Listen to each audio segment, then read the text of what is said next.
श्लोक बोल रहे हैं कि इस मंत्र का तुम जाप करना। ओम नमो भगवते वासुदेवाय, ओम नमो भगवते वासुदेवाय।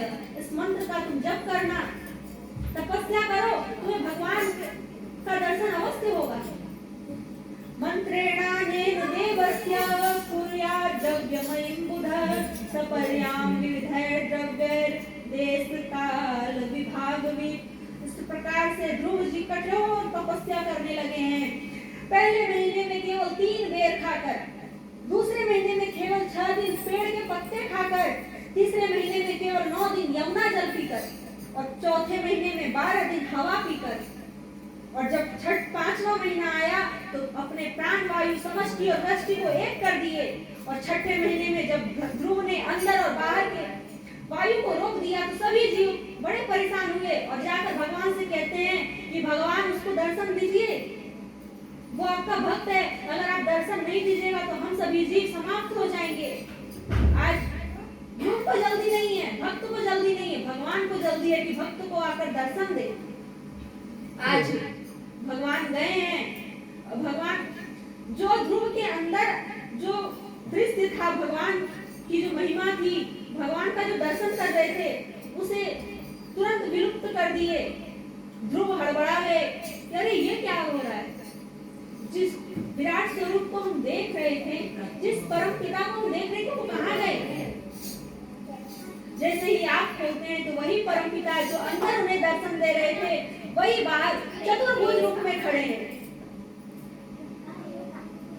आज ध्रुव 5 वर्ष के बालक हैं, सोच रहे हैं कि भगवान हमें दर्शन दिए हैं तो स्तुति करें, लेकिन उन्हें कुछ आता नहीं है। तभी भगवान उनके गाल में शंख का स्पर्श कराते हैं और उसी समय उन्हें वेद, वेदांत, गीता पाठ, जितने भी वेद हैं, चारों वेद, सभी का सार मिल जाता है। बहुत सुंदर स्तुति करते हैं। योऽन्तः प्रविश्य मम वाचमिमां प्रसुप्तां सञ्जीवयत्यखिल शक्तिधर स्वधाम्ना अन्यास्तहस्तचरण श्रवण स्वगादीन् प्राणान् नमो भगवते पुरुषाय तुभ्यं। इस प्रकार से बड़ा सुंदर स्तुति करते हैं भगवान की। वो भगवान उन्हें आशीर्वाद देते हैं कि ध्रुव तुम इस लोक में तो राज्य करोगे ही, तुम ध्रुव लोक, तुम्हारे नाम से एक लोक बनेगा ध्रुव लोक, तुम 36,000 वर्ष तक यहाँ पर राज्य करोगे, ऐसा आशीर्वाद भगवान देते हैं। आज ध्रुव को भगवान का दर्शन भी हो गया है। ध्रुव जी जब लौटे हैं तो वही माता सुरुचि उनकी राह देख रही हैं। सबसे आगे आज खड़ा होकर उत्तानपाद, सुरुचि सभी उनका स्वागत कर रहे हैं।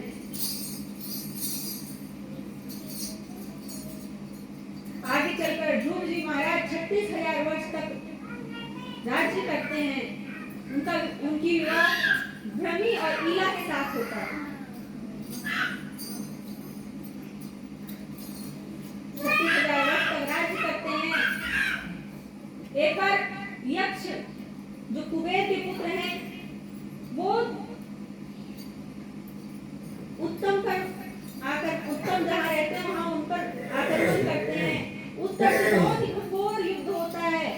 जब ध्रुव को पता चलता है, बड़े क्रोधित होते हैं और आकर सभी यक्षों को समाप्त करने लग जाते हैं। तब ब्रह्मा जी आते हैं और उनके द्वारा मनु जी आते हैं, कहते हैं ये क्या कर रहे हो, तुम्हें तो भगवान के दर्शन हुए हैं, ये सब शोभा नहीं देता।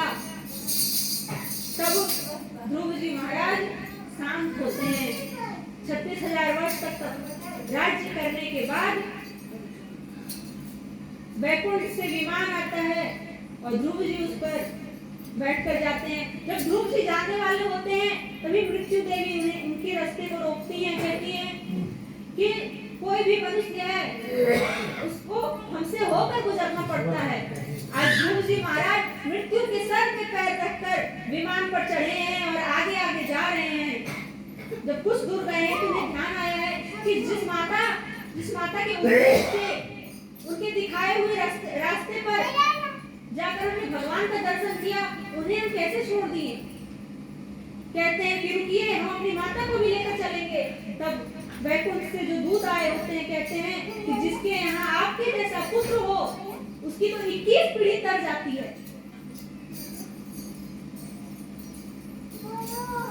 लेकिन आपकी माता देखिए, आपसे पहले विमान पर आपकी माता जा रही है, हरे कृष्ण गोविंद हरे मुरारी करके संकीर्तन करते हुए माँ और ध्रुव जी जाते हैं और ध्रुव लोक